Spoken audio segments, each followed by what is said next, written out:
하고 하이닉스가 CXL 기술을 두고 왔는데 이게 이제 예전에 인텔에서 나온 건데요. 이거는 이렇게 메인 뭐라 그럴까 시스템 디램과 CPU하고 이렇게 최단 거리에서 이렇게 다 서로 직통으로 이렇게 연결해 갖고 신호를 주고받는다면 이건 약간 떨어져 가지고 하기 때문에 속도는 좀 느려요. 대신 이게 추가적인 용량의 확장이라는 이런 점에서 좀 더 많은 정보를 처리하기 위한 것인데요. 제 방식인 동영상 한 개를 100개, 1000개, 10,000개로 쪼개서 1년분 암호 설정을 해가지고 그래서 그것을 동시에 10분짜리다 그러면 10초 단위로 동시에 작은 조각 단위로 띄우는 그래서 띄우고 그러기 위해서는 디램이 많이 필요한 것이다. 작은 조각 단위들 동시에 읽기 하기 위해서 그래서 이런 것을 제가 말씀을 드렸었죠. 문서다 그러면 우리가 이렇게 문서가 이렇게 있어요. 이렇게 있는데 이거를 우리는 차근차근 읽어요. 이게 이제 CPU 직렬 방법인데요. 그래서 동시에 작은 조각 단위로 100개로 나눠서 읽어버리면 속도가 빠른 거예요. 또 동시에 이 작은 조각 단위로 저장까지 하는 개념이 이제 플래시 메모리는 HDD 저장까지인데 HDD는 속도가 느리니까 이 디램 같은 데다가 제가 이렇게 플래시 메모리를 원제품으로 만들든 약간 떨어져서 항섬이나 뭐 이렇게 이런 걸 통해 가지고 고성능 플래시 메모리를 달아서 저장까지 하자. 그래서 급한 저장 여기다 하고 순차적으로 널널할 때 HD랑 SSD로 옮기고 그래서 이게 속도를 빠르게 하는 이런 부분이다라고 말씀을 드렸는데 이와 같은 비슷한 개념이 GPU에도 있을 수 있어요. GPU는 지금 HBM이 탑재되거나 VRAM이 탑재되어 있는데 고성능 서버용은 HBM 보통 들어가요. 근데 이쪽에다가 거기도 다 똑같이 디램 플래시 이렇게 원제품으로 만들어야 되고 그냥 패키지 칩으로 해가지고 이렇게 얹어도 제 기술입니다. 근데 패키지를 해가지고 그것이 MCP인가 제주반도시에 거기서 이렇게 얹어놨는데 이렇게 패키지 칩으로 거기서 동영상 기를 100개, 1000개, 10,000개로 쪼개서 1년분 암호 설정을 해서 작은 조각 단위로 띄우고 그래서 저장까지 한다면 그것은 제 기술이다. 컨트롤러에도 그 기술은 없거든요. 그래서 디램이나 플래시 메모리 원래 프로그램이 안 들어가 있어요. 그래서 이렇게 컨트롤러에서 이렇게 조정을 하게 되는데요. 아니면 CPU, GPU나 이런 데서 CPU 같은 데 하는데 제가 보기에는 이렇게 제주 반도체는 약간 구형 되게 스마트폰용 이렇게 패키지 디램을 사용하고 있기 때문에 그래서 제주반도들 이것은 제 기술이 아니다. 동영상을 작게 잘라 가지고 여러 군데 저장하고 조금 작은 단위로 이렇게 띄우기 위해서는 많은 디램이 필요해요. 그래서 내가 HBM을 때도 약간 의심을 좀 했었던 부분인데 왜 이렇게 많은 디램이 필요하지라는 생각이었었어요. 그래서 이렇게 플래시 메모리도 이렇게 있어요. 플래시 메모리도 있는데 HDD에다가도 이렇게 플래시 메모리를 같이 붙은 제품을 만들 수가 있거나 SSD와 붙은 제품을 만들어서 두 가지가 하나가 된 제품이 있을 수 있는데 급한 저장은 HDD 이게 플래시 메모리 고성능 플래시 메모리 저장하고 순차적인 저장을 HDD로 들어가고 거기서도 프로그램을 컨트롤을 이용해서 하든지 내부 프로그램을 만들든지 해가지고 그래서 동영상기를 100개, 1000개, 10,000개로 쪼개서 1년분 암호 설정을 해갖고 아까 틀린 곳에 저장을 하고 다시 작은 조각 단위로 동시에 많은 디램에다 띄우자. 이게 제 이론이에요. 그래서 디램 플래시, SS 같으면은 이제 디램 캐시가 있지만 이런 식으로는 안 돼 있거든요. 디램 플래시 전체적으로 디램 캐시만 있는 거죠. SSD는 그래서 디램 플래시 이렇게 만들자. 전력 반도체에도 이게 들어가서 각각의 로봇이다 그러면 이렇게 동작들을 이해하고 그때마다 기억해서 이게 10주고 20주고 30주 사실 이 동작을 할 때 이게 부분적으로 전에 무술 할 때 그렇게 하는데요. 그래서 틀린 힘을 주는 기술이에요. 그것을 기억해 가지고 계속해서 업그레이드하는 인공지능처럼 적용하는 전력 반도체에 대해서 말씀을 드렸었어요. 디램 플래시 메모리를 달아가지고 컨트롤러에다 하셔도 제 기술이에요. 그 다음에 TR 모듈 같은 이렇게 A자료에 대해서도 대자료, 중자료, 소자료를 만들고 거기다가도 디램 플래시를 달아가지고 기억 장치로 저장을 해서 자체 직렬 연산, 병렬 연산 또는 정보를 잘게 여러 개로 쪼개서 옆에 있는 이렇게 얘들한테도 TR 모듈한테도 나눠주고 TR 모듈에게 디램과 플래시 모듈이 달려 있어가지고 자체적으로 연산도 하고 이것도 저장하고 이런 작은 미니 컴퓨터로 TR 모듈을 만들자는 게 제 개념이에요. 모든 통신칩은 이렇게 다 설계될 수 있는데요. GPU 같은 데도 그렇고 이렇게 CPU 같은 데도 병렬 처리 연산에 강한 얘를 따로 만들어서 원칩으로 만들어. 그러면 CPU가 하나 둘 셋 여러 개일 수 있어요. 그래서 대자리 중자리 소자리여도 괜찮다. 그래서 여러 대 컴퓨터가 하나여서 이렇게 움직이는 개념으로 들어가는데요. 그래서 여기다가 약간 병렬 처리 맨보드에 좀 떨어져서 병렬 처리 연산에 강한 이렇게 CPU를 따라 만들어서 얘를 갖다가 AI 칩으로 삼자. 그러면 SRAM이 있잖아요. SRAM이 있는데 SRAM, DRAM 결합 제품도 있을 수 있고 처음에는 DRAM의 속도가 빨라질 것이기 때문에 DRAM 안에도 내가 플로팅 게이트 개념을 주는 그런 기술에 대해서 말씀을 드렸는데요. CPU도 GPU도 이런 이렇게 DRAM에도 플로팅 게이트는 없어요. 플로팅 게이트 저장 개념은 없는데요. 그것을 제가 이렇게 저장 개념으로 가져가자라고 그렇게 하시면 제 기술이 되겠어요. 뭐 카페시타다 그러면 여기 도핑런도 많이 적게 주고 여기는 좀 문턱 전압 줘서 그 문턱 전압 높으면 충전이 되고 이게보다 더 높은 전압으로 뺄 수도 있어요. 아니면 도핑 그렇게 해가지고 이렇게 끊임없이 리프레시해야 되는 이런 부분을 없앤다라고 말씀을 드렸는데 하나는 여기 도핑농도 많고 여기 도핑농 적고 회로를 각각 만들어가지고 이쪽 회로로 주면은 도핑농 높은 쪽은 높은 전압을 걸려서 캐패시터 있는 전기를 빼고 접지로 가고 접지 회로로 가고요. 이쪽은 도핑농 낮은 쪽은 전기를 주면 여기서 충전이 되는 구조예요. 이 기술에 대해서 제가 말씀을 드렸거든요. PMP 이렇게 하고 그다음에 NPN 이런 이렇게 바이폴라에서도 여기서도 보면 이렇게 여기서 하나 둘 셋 이렇게 있잖아요. 그래서 2m 베이스 콜렉터인데 베이스 쪽에서 전압을 걸어주게 되면 콜렉터로 갔다가 2m로 가요. 그래서 이거를 제가 말씀을 드렸었죠. 네, 도핑 농도를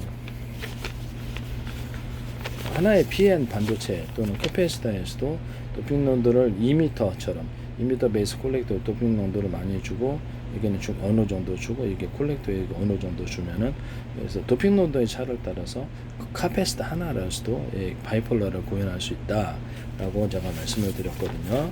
그 안에서도 도핑 농도의 차이를 만들어서 그래서 베이스에서 걸어주게 되면 콜렉터로 갔다가 전기가 흐르기 쉬운 쪽으로 가는 거예요.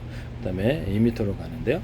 2m에서 전압을 높은 전압을 걸어주고 베이스에서는 음전압, 이게 마이너스 전압, 좀 약한 전압을 걸어주면 이쪽으로 전기가 이쪽으로 흘러나오고 나머지는 2m에서 콜렉터로 흘리게 돼요.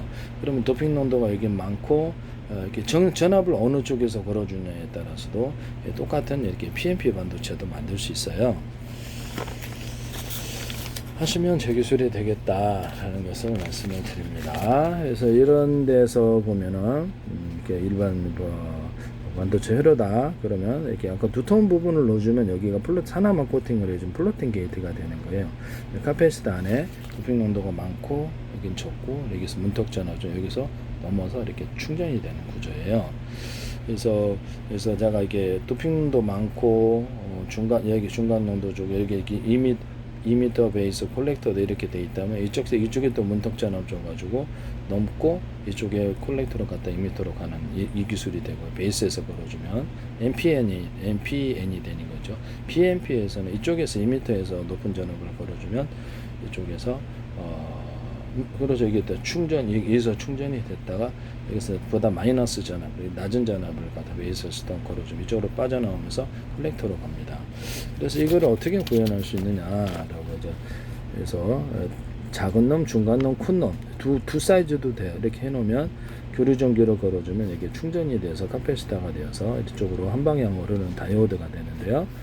이걸로도 여기 구리다 그러면 대중소 크기의 차이를 따라 전이차를 만드는 기술에 대해서 말씀을 드렸었죠. 도핑 농도도 그렇지만 크기에 따라서 그것도 크기에 따라서거든요. 또는 두께에 따라서도 그럴 수 있어요. 얇은 놈, 중간 두께 놈, 아주 두꺼운 놈 그렇게 해도 다이오드를 만들 수 있는데 이것도 그렇게 할 수 있다라는 거죠.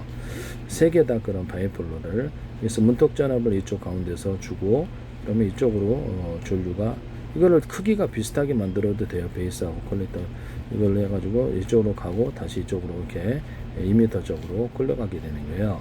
그래서 베이스에서 걸어주면 이쪽에서 전원을 걸어주면 이쪽에서 이렇게 높은 전압이 걸리고 이쪽에 베이스에서 낮은 전압을 걸어주면 회로를 만들어서 마이너스 전압이죠. 이렇게 되면 이쪽으로 해서 이쪽으로 전류가 흘러요. 여기서 두 개로 해가지고 회로를 이 두 개를 만들어가지고 이쪽에서 전압을 걸어주면 높은 이렇게 그 전압이 걸리고 캐패시터 있는 전압보다 높으면 거기서 전원을 빼서 접재로로 가고요. 이쪽에서 낮은 전압을 이쪽에서 전압을 걸어주면 회로를 이쪽으로 따라 만들어야 되겠죠. 이쪽으로 캐패시터에 충전되는 구조가 돼요. 그래서 이런 것을 통해서도 할 수 있다. 삼성에서 이걸 하지 마시기를 부탁합니다. 제가 여기서 이게 태양전지 같은데 전 세계 각 정부가 보고 있는데요. 미국 정부도 이재명 대통령도 국회의원도 들어와 있는데 그래서 금속 저때 제가 이렇게 존스 홉킨스하고 이렇게 연구하고 거기서 네이처 책에서 한 데서 제 기술이 나와서 깜짝 놀랐어요. 아마 다른 데서는 안 본다라고 생각했는데 정확히는 모르겠는데 정확히는 모르겠는데 말을 하다 실수할 뻔했네요. 네, 이거는 아닙니다. 네, 그래서 다른 데도 다 보고 있다라고 말씀만 드립니다. 여기서 평면이에요. 태양전지 오돌도털하게 만든 평면보다 이게 오돌도털하게 두껍게 만든 데가 전원이 많이 충전되는 캐패시터가 된다, 컨덴서가 된다는 게 제 이론. 그래서 오목오목하게 해가지고 전기가 고이게 할 수도 있고 굵은 줄이줄을 그어서 전기가 고속 전선점으로 흐르게 할 수도 있어요. 태양전지 같은 데서 쓰거나 불이나 알루미늄, 그다음 비금속을 추가하면 좀 더 많은 전자가 생산된다 그랬죠. 그래서 전기선, 통신선에도 그럴 수 있고 불이다 그러면 대중소 이렇게 만들어가 전차를 만들어서 전기선, 통신선과 반도체로 카패시터, 트랜지스터를 만들 수 있다고 말씀을 드렸었는데요. 그렇게 구리나 알루미늄 코팅 또는 비금속 코팅을 하면 좀 더 많은 전자가 생산되는데 자차성 있는 버전 없는 버전도 쓸 수 있어요. 태양전지에서 직류나 교류 걸어주면 태양필수 유도에서 보다 많은 전기를 생성됩니다. 유리석용 코팅 예사랑 유리막 울러서 제조하고요. 이런데도 금속에 회로보다 두꺼운 놈을 넣어주면 플로팅 게이트가 되는 거예요. 카패시터. 그래서 산화만 코팅을 해서 이게 충전을 1과 0으로 표시하고 수천만 개 수십조 개에서 1과 0으로 표시해서 이걸 저장 구조로 가질 수 있다. 카패시터가 이제 플로팅 게이트가 되는 기술인데 이거를 크기를 따라 대중소에서 1십, 100, 1000만, 10만, 100만, 0, 1, 2, 3, 4, 5, 6, 7, 8, 90 할 수 있다. 광섬유 끝단하고 LED 발광 다이오드 광 센서를 이용해서 광이 있는 염료를 따라서 1과 0으로 표시하고 배터리를 달아서 저장 구조로도 가정하고 적층 구조로도 쓸 수 있다 라고 말씀을 드렸는데 크기를 따라서 1십, 100, 1000만, 10만, 100만, 1000만, 0, 1, 2, 3, 4, 5, 6, 7, 8, 90 할 수 있다. 자철석에다가 정방향, 역방향 전기를 걸어서 N과 S극의 정렬을 바꿔줌으로써 1과 0으로 표시할 수 있는데요. TMR 센서나 이런 센서를 통해서 전기를 테스트해줘요. 그럼 어느 쪽인지 안을 따라서 이렇게 N과 S의 정렬 방향을 알 수가 있습니다. 그래서 그때 이렇게 충전을 이게 그래서 이렇게 MLCC 기술에도 들어가고 태양전지나 이렇게 배터리 기술에도 들어가는데 구리다 그러면 대중소 크기를 따라 전이차를 만들고 인비소, 질소, 흑연, 탄소, 풍소가 여러 금속이 들어가도 돼. 이런 것이 들어가고 자체성 있는 보자 없는 보자. 그래서 전기를 조금만 들여도 중폭 구조가 들어있는 거예요. 그래서 감지회로 디램의 감지회를 이제 센서, 전류 센서에도 들어가고 MLCC 기술에 들어가고 태양전지에도 들어가고 일반 배터리에도 구리다 그러면 대중소, 인비소질, 석연, 탄소, 분석걸로 비금속, 다른 비금속을 추가할 수 있어요. 여기다가 이렇게 도핑농도 많이 주고 적기도 많이 주고 적기 많이 주고 이렇게 중간에 자철성 있는 연구자석, 특히 자철성을 배출하면 전기를 생산하게 돼요. 직류나 교류저로 전기를 생산합니다. 자철성 단독으로도 많이 도핑농도 많이 주고 적기 주고 이렇게 전이차를 만들어서 직류나 교류를 걸어주면 전기가 생산이 됩니다. 이 기술을 쓰십니다. 제가 이거를 내가 그림도 똑같이 그렸는데 참 황당하네요. 그래서 이거를 이렇게 오돌도털하게 만들면은 이것이 전기나 냉기, 온기를 축적할 수 있다. 주방 냄비 같은 데도 쓸 수 있고 저기 원자력 연구원 여기 튀겨서 이렇게 그것도 YTN에 성기 원자력 무슨 연구원인가 이게 거기서 챔버에다가 이걸 쓰시더라고요. 그래서 오목오목한 물 파주거나 볼록볼록한 구조물을 넣어가지고 주방 냄비에도 이 기술을 쓰거나 보일러 같은 데도 쓰거나 이렇게 흐르는 이런 관에 이렇게 화목난로 같은 데도 쓸 수 있고 데이터 센터에서도 할 수 있다고 말씀을 드렸는데 이거를 존스 홉킨스 연구